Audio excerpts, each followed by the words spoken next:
Hey everyone, and welcome. In this explainer, we are going to tackle 25 really important vocabulary words, and we're going to break them down into simple, memorable groups. This is going to make them so much easier to learn, especially for those big standardized tests. Let's dive right in. So, here's how we're going to do it. We've got 5 different themes for today's words. We'll look at words about spreading and separating, belief in theory, character, action, and finally, words about states and forms. You know, grouping words like this is a fantastic trick because it helps your brain build connections, which makes them way easier to remember. First up, we have a group of words that are all about the idea of spreading out, scattering, or breaking apart. Just picture things moving away from a single point. Okay, let's break these down. First up, disseminate. This means to spread information to a lot of people. For instance, the organization's goal is to disseminate information about healthy eating. Or you could say, the news was disseminated quickly through social media. Next, we have dissipate. This is all about scattering and then disappearing. Think about it like this. The smoke from the fire will eventually dissipate. It can also be used for feelings, like his anger started to dissipate after he took a long walk. And finally, there's dissolution. This is the formal end of something, like a partnership or an organization. You might hear about the dissolution of a company, or on a more personal level, the story follows the slow dissolution of their marriage. Now let's look at some words about being separate. Disparate means things are just really different from each other. For example, the 2 artists had disparate styles. One was a realist, the other an abstract painter. Or the committee was made up of people with disparate backgrounds.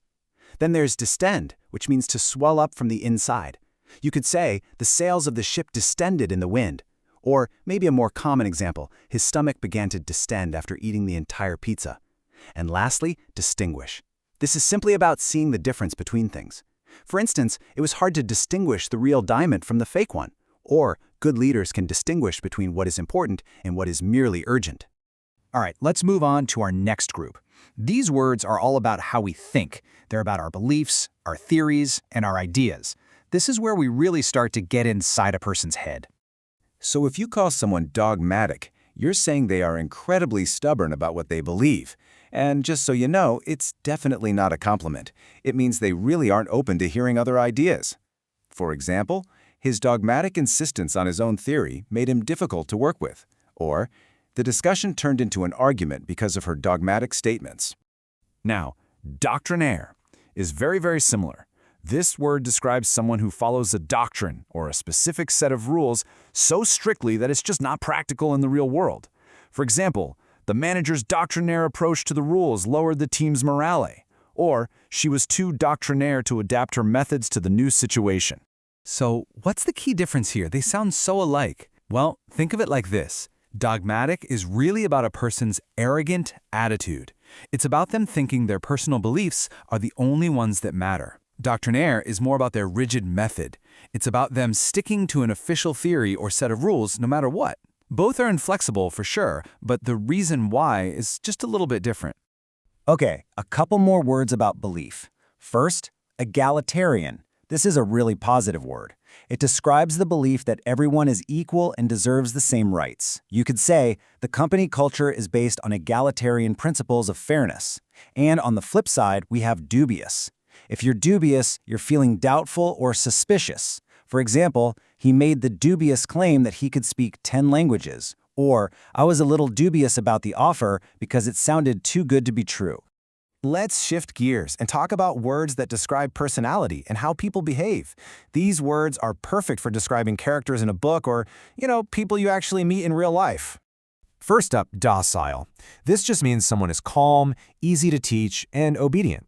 You might describe a pet this way, like, the golden retriever was a very docile and friendly dog. Or for people, the new students were surprisingly docile and followed all the instructions. Then we have ebullient, which means just bursting with energy and excitement. For example, she was in an ebullient mood on her birthday. Or the team gave an ebullient performance after their big win. And then there's eccentric, which means a little strange or unusual, but not really in a bad way. Think of it as being unique. You could say, the artist was known for his eccentric clothing. Or, my grandpa has some eccentric habits, but we love him for it. Okay, now for some trickier behaviors. Duplicity. That's just a fancy word for dishonesty or being two-faced. For example, the villain in the movie was a master of duplicity. Or, he was fired for his duplicity in handling the company's finances. Next, egocentric. An egocentric person is selfish and pretty much thinks the entire universe revolves around them. For example, his egocentric need for attention made him a difficult friend. Or, you can't have a real conversation with him because he's too egocentric. And finally, elusive. This means something is hard to find, hard to catch, or hard to understand. For instance, the answer to the mystery remained elusive. Or, the rare bird is so elusive that few people have ever seen it. All right, section 4 is here. This one is full of verbs, action words. These words are all about doing things and the effects those actions have on the world around us. Let's look at these 3 as a kind of sequence. First, you can elicit something. This means you draw out a response or some information. For example, the lawyer's questions were designed to elicit the truth, or the comedian's joke elicited laughter from the audience. After you get that information, you could use it to edify someone. To edify means to teach or improve someone, usually in a moral or intellectual way. For example, the goal of the documentary was to edify the public about climate change. Or maybe you want to do the opposite and efface it, which means to wipe it out completely. Think, he tried to efface the painful memories. Or, the inscription on the stone had been effaced by centuries of weather. Okay, this is a super important one, so listen up. You have got to be careful not to confuse illicit with illicit. Illicit, spelled with an E, is the verb we just talked about, meaning to bring out. But illicit, spelled with an I, is an adjective that means illegal or not allowed. They sound almost exactly the same, but their meanings are worlds apart.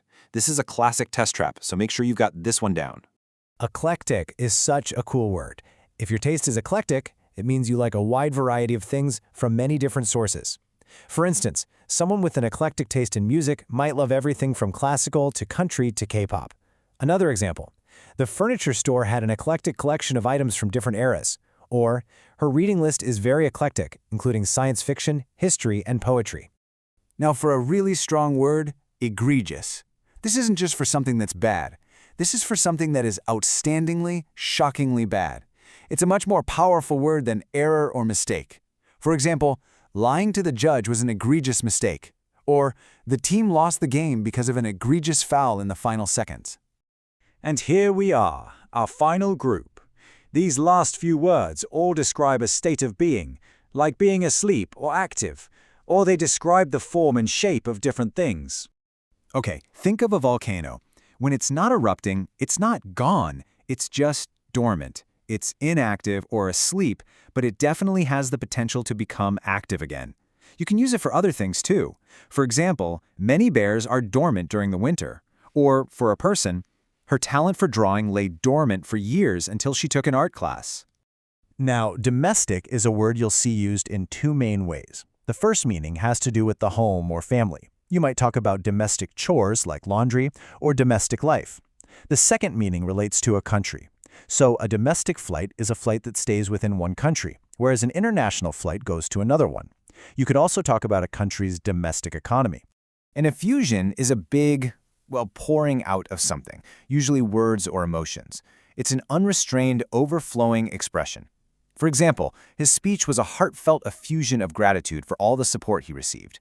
Or, when her dog returned, she greeted it with an effusion of hugs and happy tears. All right, let's wrap up with a tricky one. The word is elliptical, and it has 2 very different meanings. Any ideas what they could be?